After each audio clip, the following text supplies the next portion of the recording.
to Gigi's Coffee, everyone. It's your girl Sinead, aka Gigi, and I'm back with another video. And in today's segment, we have a very special guest coming to the show, so make sure to stay tuned for that. Also, I just launched my new business called Diamonds in the Rough, where I sell fashion, beauty, and health products. So make sure to check the description down below so you can check out my website and just see some of the things that I have to support. Thanks so much. All right, so let's start with the motivational phrase of the day. Ask yourself, am I headed in a direction that helps me to fulfill my commitments, maintain my priorities, and fulfill my dreams? It's time for the coffee scoop. It's time for the coffee scoop. All right, guys, so now it is time for the coffee scoop of the day. And love is in the air. Real Housewives of Atlanta star Cynthia Bailey just tied the knot with her husband Mike Hill, and they had a gorgeous ceremony in Georgia. So shout out and congratulations to them. I also find it interesting and kind of funny that her ex, Leon Robinson, he did a post / shout out on social media and basically congratulated her, which was beautiful. And he gave her credit as a woman, being an amazing woman and mother to their child. And he told her he wishes her the best, wants nothing but the best for her, and then gave a little wink at the end. And that was just something. I read in the comments that some people were like, wow, he's so unproblematic. I really like that he wants the best for her.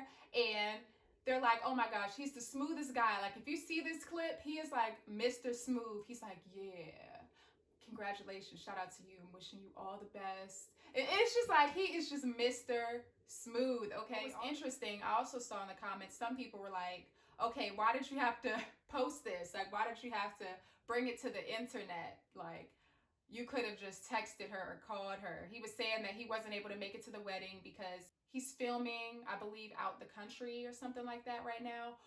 And I think it's awesome that you're so unproblematic and you're not like the jealous, bitter ex, which I do appreciate.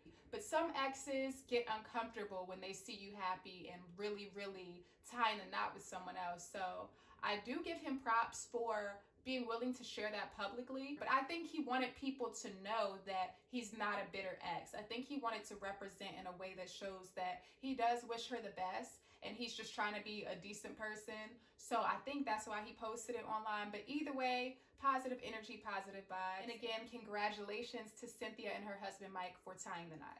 Next in our coffee scoop, we actually have G Herbo. He just had a birthday, rapper G Herbo. I'm sure you've heard of him. And his girlfriend, Tiana, not sure exactly how to say it, but they've been together for a little while now. And they always post about how happy they are and just how romantic they like to be with one another. And they posted, she actually bought him a really nice new car for his birthday. And what I like about this is not only is it romantic, but if you like to be spoiled, you should also think about the other person as well. And it should go both ways. It should always be reciprocated. And in the video, he expressed how happy and excited he was about this car that she bought him for his birthday. He was jumping up and down like a little kid. And he was like, and he said, you know, you deserve everything that's coming to you next. So I'm wondering what that next is going to be. What does he have in store for her? But I just love seeing couples, especially young couples, who know how to treat one another. And I know a lot of people don't think that you have to post those things online, and you don't. A lot of your relationship needs to be private and to yourself. But I do like when people represent in a way that shows that love is still real, love exists, and there's people out there who are happy because it's encouraging for other people. So shout out to G Herbo, happy belated birthday. And yeah, I think that's real cute. Jeannie Mai from The Real also posted a message of love on social media. And she says, in quote, by giving the power to have someone lead in your life, that is power in itself. The power to relinquish control, not forcibly submit, but being willing to submit. So I think that's beautiful as well. That's a message of love within itself, because a lot of times in relationships, you have to understand it's going to be sometimes compromise. You both are going to have to put in and reciprocate. And sometimes you have to be willing to submit. And so that to me is also an encouraging message of love. So shout out to all the love in the air. How about that? I also have seen that a lot of celebrities are expecting right now. Everyone's pregnant. Now, we kind of expected this earlier on in the beginning of the pandemic because everyone was home and nobody was really getting to get out. So you're just in the house, probably locked away with your loved one.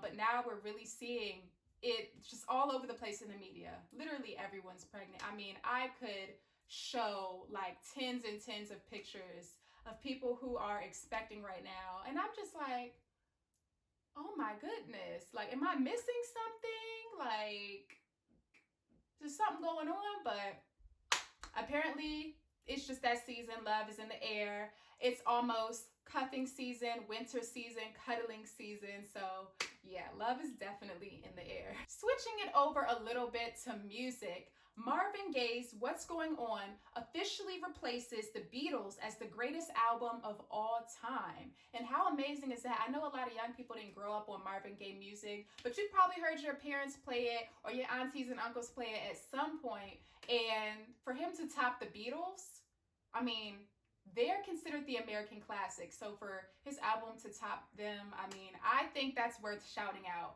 So shout out to his family, and that's just really cool. Speaking of music, Tory Lanez actually just dropped a music video to one of the songs he just released. As you all know, he released an album slash mixtape, just speaking about everything that's gone on recently, all the schemes, all the drama. But he did post that being charged is not a conviction. So, and he's sticking to the fact that he's not guilty. Megan is sticking to the fact that he is.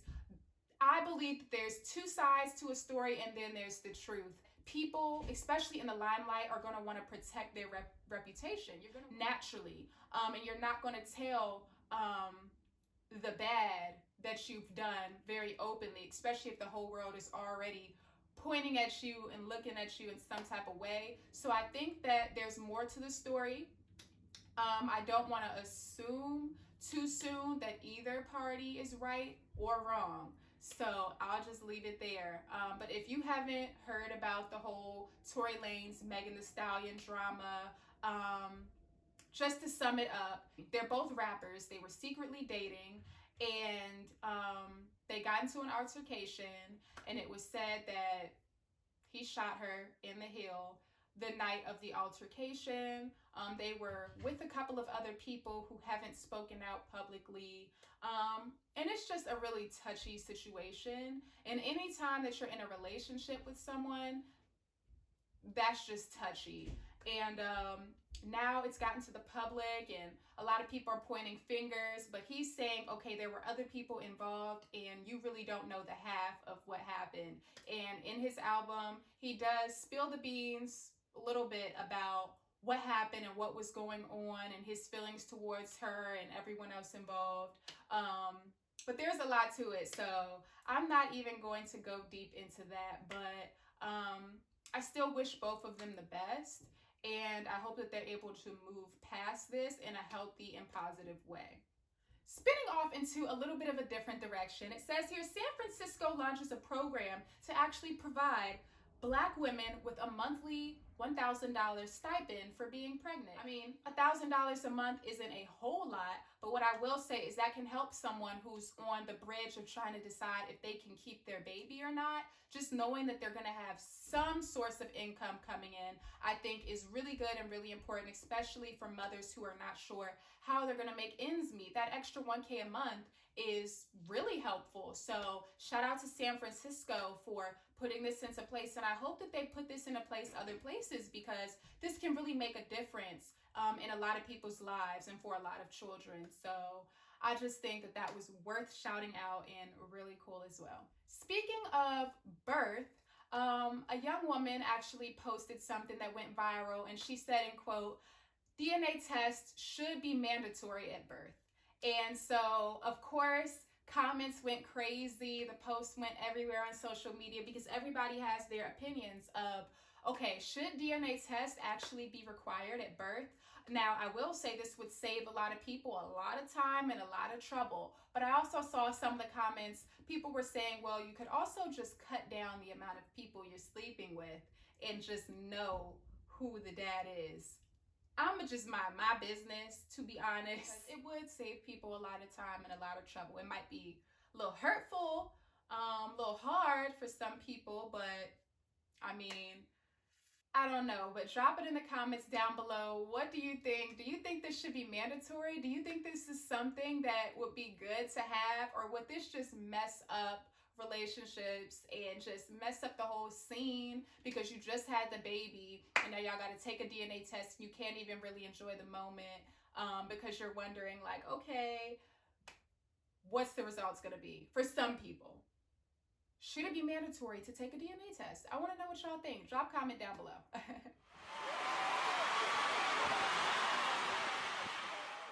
All right, guys, and now it is time for Random Bandom. And as promised, we have a very special guest with us today. She is an Emmy-nominated weekend news anchor from WUSA 9 in DC, and I am so glad to have her today. She is a mentor, a travel enthusiast, and considers herself a foodie. So she's an all-around, well-rounded individual, and obviously very fun as well as talented. So join me in welcoming Mikea Turner. Thanks so much for having me. Really happy to be here. Thank you. So you just got off of air. You are a busy girl. Oh yeah, the weekend has been busy, and of course, there's no shortage of news these days between the pandemic and the presidential election now just over about 3 weeks away. So it's been really busy. Wow, I can only imagine. So tell us, for those who don't know you, a little bit more about yourself, and then we'll get into how you broke into the industry because I know everybody wants to know. Okay, sure. So I am actually a Prince George's County native, born and raised here, and it's just such a blessing to be able to do what I love right here in the city that I grew up. I often tell people all the time, it's nothing like having your family members and your friends and just the people that you grew up with able to tune in and see you just living out your dreams. So that's been a blessing. I went to Rutgers University in New Jersey. So I did leave home for a bit to major in journalism, media studies, and then I minored in Japanese. At one point, I thought I was going to be an international correspondent for CNN, but just over time, it's just a language. If you don't use it a lot, you start to lose it a little bit. So studying if I change my mind. Wow. But yeah, it's just an honor. I'm the weekend morning anchor here and a weekday morning live reporter. So if you're up at like 4 a.m. and you tune in about 4:30 until 6 a.m., then you'll catch me out in these streets. Awesome. Thank you. Okay, so tell us what obstacles you had to face in the beginning, because I know you started when you were very young, fresh out of college. And for a lot of college graduates, it's really hard to, get that first step and get out there and get that first opportunity. So what did you do and what can they expect? Okay, absolutely. So breaking into the business, it can be really difficult. Like that's something that I'm not going to sugarcoat, but really what sets people apart is just that determination. When I graduated, I had so much internship experience. I, in fact, interned here back in college at WSA 9, CBS affiliate in DC. I was also at Entertainment Tonight in New York. I also worked for Rutgers Television Network. I mean, you name it. I thought I was so prepared to land my first gig out of college. But, the reality was it was not that easy. I was applying to multiple stations throughout the country. A lot of times you had different news directors saying that they were looking for someone with a little bit more experience. Other times they just didn't hear back.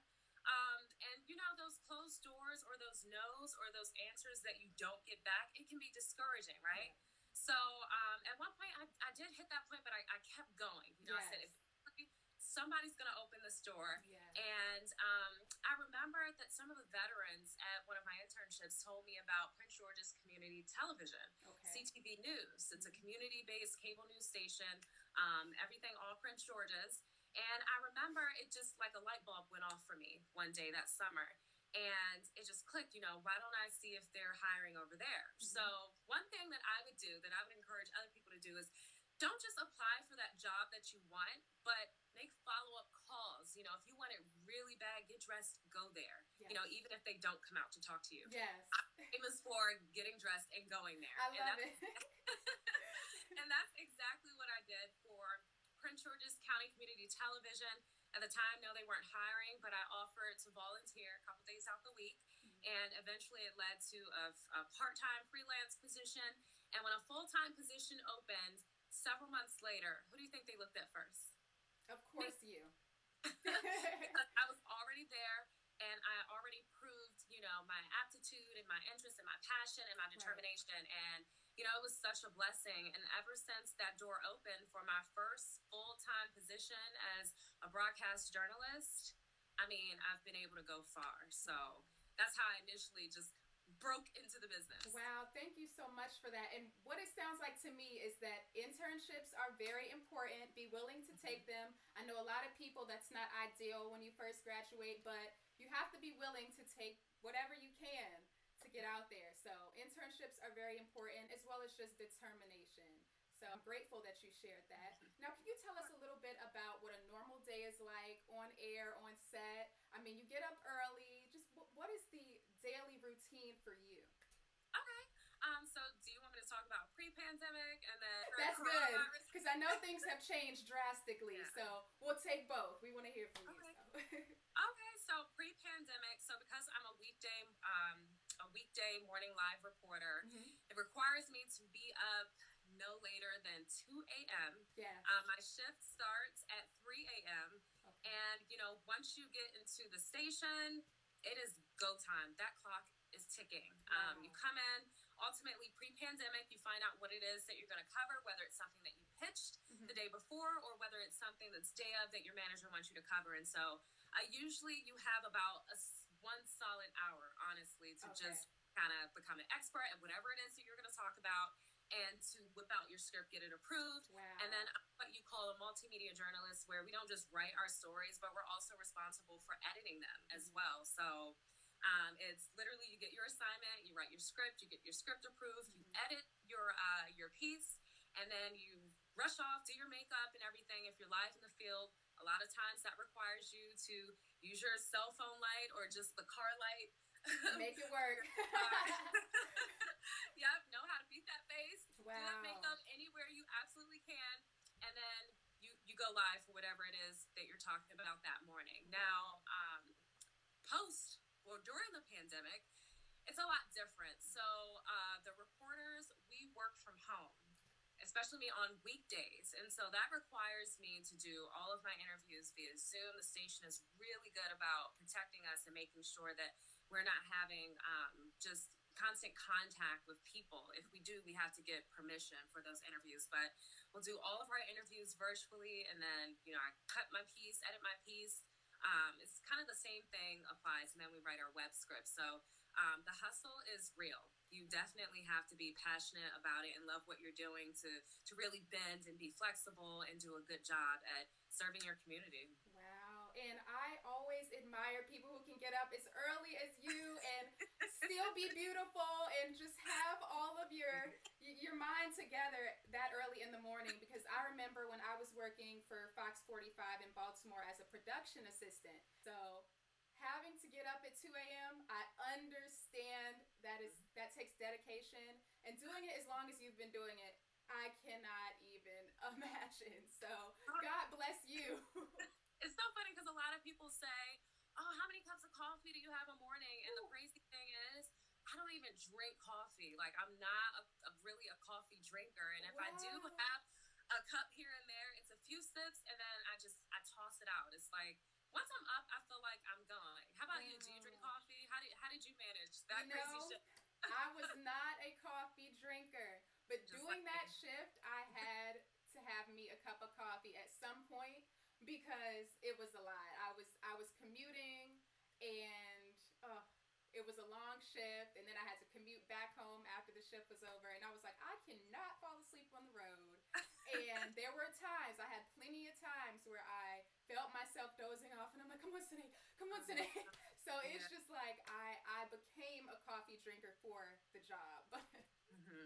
Other than that, I try to steer away from coffee as much as I can. But I understand the jitters if I have too much. So I hear that you're a foodie. You consider yourself a foodie, as well as a travel enthusiast. So tell us a little bit more about that and some of your favorite places to visit in DC. So. Okay, so yes, I love food, and it's so funny because you can always tell like who knows me and who really knows me. People who really know me know, oh my gosh, I'm so greedy. I'm not even gonna front. Are you serious? Who would ever guess? Greedy. That is crazy to me. And then it's funny because I'm so skinny, just genetically, you know, and so I'm like, oh my God, like you eat so much, where does it go? I'm like, I know, but I love a little bit of everything: Italian, soul food, Mediterranean. One restaurant that I checked out during the pandemic, you know, on the show, I've had a lot of chefs come through, and it's also kind of expanded my palate and interest. And so recently I checked out a restaurant called Chiquette, and they have really good paella. And definitely recommend it in Northwest if anyone kind of has a taste for, you know, some different kind of cuisine. So one really good place to check out. And I love a good hearty cheeseburger with like barbecue sauce. Yes. Sweet potato fries. So who would yeah, ever you're making guess? me hungry. You're making me really hungry right now. Wow. Do you have a favorite place to travel? I know you like to travel as well. Oh man. Okay, so typically during the year, I like to take 2 big trips. One, just for the beach, the sand, to relax. I would say my favorite beach trip would be Aruba, which is also one happy island. They have the Renaissance Hotel there actually has a private island called Flamingo Island. You go there and basically you kind of mingle with them while you're enjoying the beach, and you can feed them. And so that's one of my like beach destinations. And culturally, I would say Tokyo, Asakusa, Yokohama. I studied Japanese in high school and was a part of an exchange program. And had the chance to visit too. So that's always going to be one of my favorite places. Wow, that's awesome. You just sound like such a well-rounded, fun person to be around. Oh my goodness. Well, I just want to thank you so much for joining today. Can you tell our guests where they can find you, where they can contact you? I know you have social media and things like that. Sure. So I'm pretty much everywhere. On Instagram, it's Mikea, that's Mike with an A, on TV. And then on Twitter and Facebook, you can find me at Mikea Turner TV. Nice. Thank you so much, Mikea. Thank you so much for having me. Look, I know it's tough, especially for aspiring journalists. You're coming out of school, you're focused on landing that first job, and I know how difficult it can be, how difficult it can be for someone to look at your reel, to give you the advice that you need, or just for a simple yes. What I want to say, keep going. Don't give up. One closed door doesn't mean that others won't open. Just keep at it, and I promise you, once that door opens, you put that work in, that grind, and know it's not going to be easy up front. You may not make a whole lot of money up front, but it is going to pay off. Trust me, I have lived this. Well, thank you so much for that advice, Mikea. We love you, and I hope to have you again on the channel soon. All right, you can find me. All right, you take care. All right, you too. Bye-bye. Bye. All right, guys, so now it is time to spin the wheel. Let's see what we land on. Truth. All right. So I have a list here of truths, dares, and would you rather. So let's see what we have today. All right, guys. So truth question. What are the last 3 things that I bought with my bank card? Last 3 things. Okay, well, let me pull up my bank statements really quick, and I'm going to tell you guys exactly what the last 3 things were. Let's see.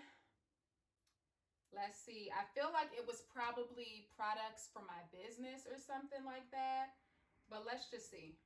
Okay, so the last 3 things that I was charged for was my Apple.com bill for storage, iCloud storage.